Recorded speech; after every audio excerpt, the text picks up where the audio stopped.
Hello, Paul Shoultz with Cantus here. I'm one of the tenors, and I'm really excited to announce our very first collaborator as a part of our Championing Black Voices series that's going to be on Facebook and Instagram and on our website. And I'm joined here today by Phillip Shoultz III, who is the Associate Conductor of Vocal Essence and the founder of Singers of This Age. Hi, Phillip.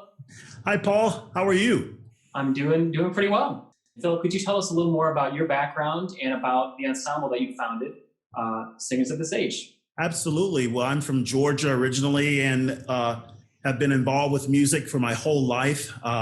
As a Black man growing up in the South, church was a very important part of life. So on the weekends, I sang at a missionary Baptist church, music of the Black experience, gospel, spirituals, anthems by Black composers. But then during the week, I sang in a boy choir and played in the orchestra, and so got exposed to the classical music experience. So I've always spent my whole life at the intersection of musical styles, played sports, and have always loved being about a team, being a part of a team. And so it was a natural fit to move into music and to be an educator. And moving to Minneapolis, working with Vocal Essence, had the pleasure of starting this wonderful ensemble, Vocal Essence Singers of This Age. A multifaceted group of high school students from Twin Cities area high schools, particularly Minneapolis, St. Paul public schools, St. Louis Park schools, and then a sprinkling of other schools in the metro area. The whole purpose, Paul, behind this choir was to develop a community of musicians and artists that really reflects and represents our community in every way, culturally, from a faith perspective, social economically, so that we can use music as our vehicle to engage in conversation and to create actions, lasting actions that change our community for good. That's great. And that the fact that Singers of This Age really beautifully represents our community is one of the reasons why Cantus, we got really excited. This series was precipitated by the murder of George Floyd here in our community, and it, shining a new light, certainly not something that's new, but yeah, we felt an urgency to be a part of it, addressing systemic racism in our sphere. And I would love it if you could share a little bit about what incidents like that murder had affected your community, your family, and Singers of This Age, and the conversations you've been having.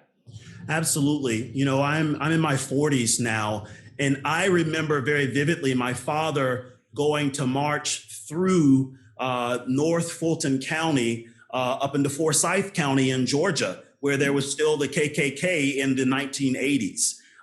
Growing up where I grew up, right near the heart of the Southern Christian Leadership Conference, I worked 1 mile away from where Dr. King's church is and where he did a lot of his work in Atlanta. This has been in my conscious for a while that people who look like me often have a difficult time being seen for who they are.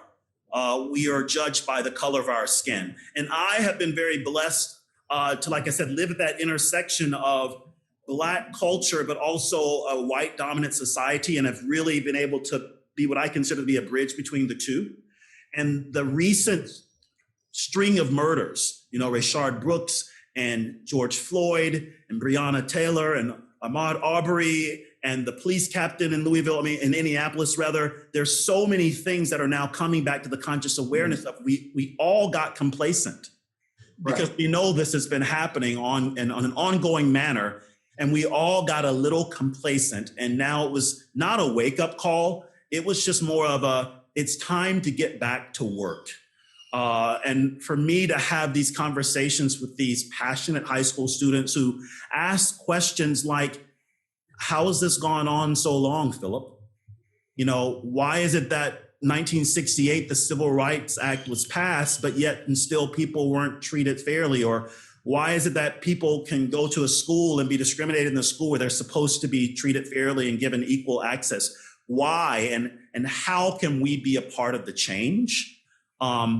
So these young people have been out in the streets marching on their own. We've gone out to a protest or two ourselves together as a group. And then we made a pact that we were going to use our voices to call people to action. So we started a call to action series of videos where we are encouraging people to consider how we can use love as the primary tool for engaging in difficult conversations and use love as the primary focus for changing the problems in our society. And then we've also been at a local food shelf and then visiting the memorial site for the past month. We put in about 200 people hours helping to engage with people in the community who need food and getting that food to them. So it's allowed us to use our art to amplify our actions and helping to bring the change in the community that we want to see. And so through this collaboration, Cantus listeners, you're going to be hearing more from Singers of the Sage and Phillip. Not just, we're kind of announcing our first video today, but you're going to be seeing more from them. So hopefully you'll get to really engage with a lot of what Phillip's talking about. But I wanted to pivot to the video that we're doing together that we're hoping is going to premiere on July 4th. And it's a song that we picked together that was originally taught to Cantus by Sweet Honey in the Rock. It's called Chinese Proverb. And I think the lyrics really spoke to you, Phillip. And if you could talk a little bit about that. Yeah, I love the trope of light in our souls, which is how this song begins, reminding us that if our souls have light in them, then we can access that beauty that's within us.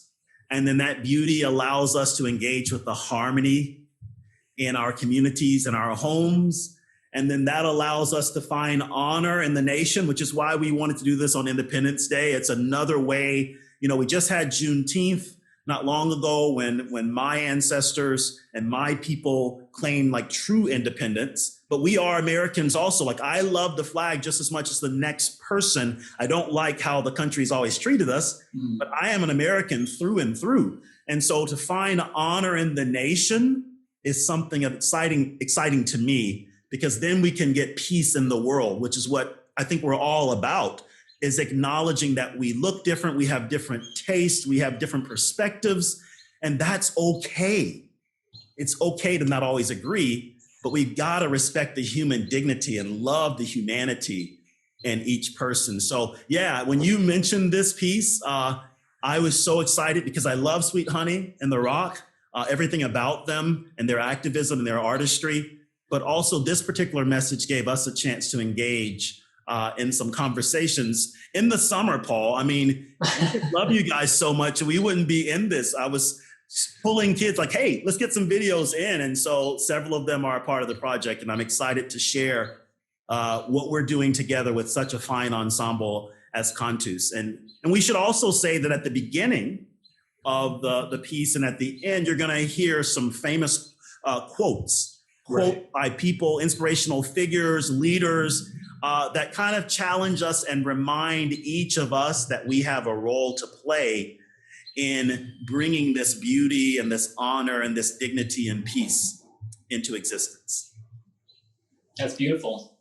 I think before we leave everybody, we want to make sure that we have an opportunity to highlight an organization that folks are feeling moved to be a part of this struggle to really help us all experience true equality and lift up some of the folks who are feeling and being marginalized in our communities. And Phillip, there was an organization that you wanted to highlight for us. Absolutely. So the African American Leadership Forum, better known as ALF, they are doing amazing work in our community, cultivating leaders in the Black community. There are over 1,500 leaders in the network now. There's a whole leadership form, the Josie R. Johnson Leadership Fellows, that train together for a year and then lead projects to make the community better.